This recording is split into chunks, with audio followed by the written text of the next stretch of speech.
इंदिरापुरम वसुंधरा में देह व्यापार का कथित नेटवर्क और पुलिस की खामोशी एक बहुत बड़ा सवाल है। इंदिरापुरम और वसुंधरा में जो गाजियाबाद का सबसे पॉश और तेजी से विकसित होने वाला इलाके में आता है, क्योंकि यहाँ पे आईटी में काम करने वाले और विभिन्न बड़े क्षेत्रों में काम करने वाले लोग अधिक रहते हैं, इसलिए यह पॉश इलाका माना जाता है। इन इलाकों में के कुछ फ्लैट, कुछ होटल या कुछ गेस्ट हाउस में कुछ ऐसा नेटवर्क सक्रिय है जिस पर लगातार सवाल दिन ब दिन उठ रहे हैं।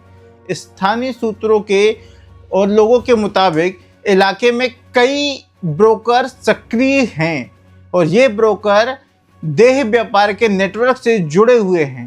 दावा तो यहाँ तक किया जा रहा है कि इन ब्रोकरों की संख्या 20 से अधिक है और लगभग 200 से 250 तक महिलाएं इस नेटवर्क से जुड़ी हो सकती हैं। लेकिन सबसे बड़ा सवाल यह है, क्या पुलिस को उसकी जानकारी नहीं है या फिर जानकारी होने के बावजूद कार्रवाई सीमित क्यों दिखाई देती है।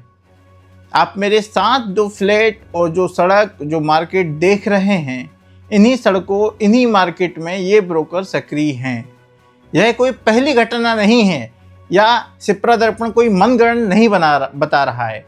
आपको याद होगा, अगस्त 2026 में इंदिरापुरम के न्यायखंड इलाके में पुलिस ने एक फ्लैट पर कार्रवाई करते हुए 4 लोगों को गिरफ्तार किया था। पुलिस के मुताबिक महिलाओं को नौकरी का झांसा देकर, कमाई का लालच देकर उनको देह व्यापार के धंधे में संलिग्ध बताया गया था। ये नवभारत टाइम्स की खबर है जो मैं बता रहा हूँ आपको, इसी में अगस्त के महीने की। इससे पहले वसुंधरा सेक्टर 1 में पुलिस ने कथित रूप से सेक्स रैकेट का भंडाफोड़ किया था, जिसमें 3 महिलाओं को रेस्क्यू किया गया था और आरोपियों के खिलाफ कार्रवाई की थी। ये टाइम्स ऑफ इंडिया में छपा था, ना कि सिप्रा दर्पण में छपा था। अगर हम बात करें 2023 की, तो इंदिरापुरम में लगभग 6 स्पा सेंटरों में बड़ी कार्रवाई करते हुए 44 महिलाओं को और उसमें से 21 पुरुषों को हिरासत में लिया गया था। ये सिप्रा दर्पण की खबर नहीं है, ये आज तक बड़े मीडिया संस्थानों की खबर है।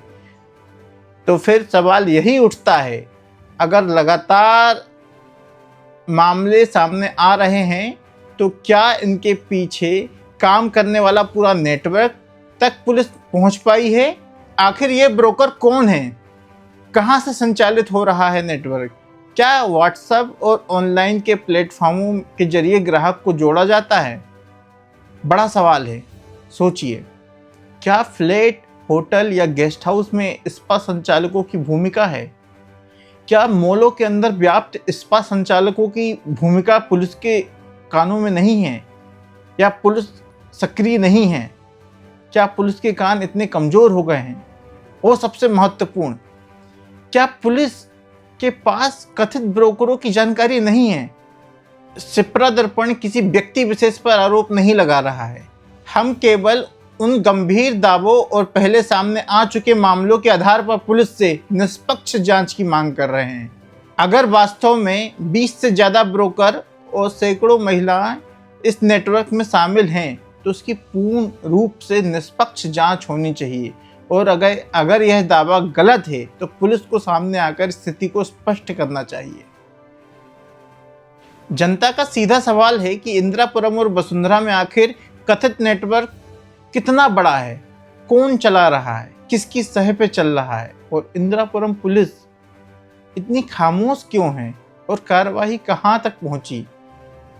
जनता के सामने क्यों नहीं रखा जा रहा है? इस विकसित होते हुए शहर को कौन गंदा बना रहा है? सिप्रा दर्पण इस मामले में पुलिस का आधिकारिक पक्ष भी प्रमुखता से प्रकाशित करेगा। हम एक पक्षी खबर नहीं छापते हैं। मैं हूं नवीन द्विवेदी, आप देख रहे हैं सिप्रा दर्पण। सवाल पूछना जरूरी है क्योंकि कानून से ऊपर कोई नहीं।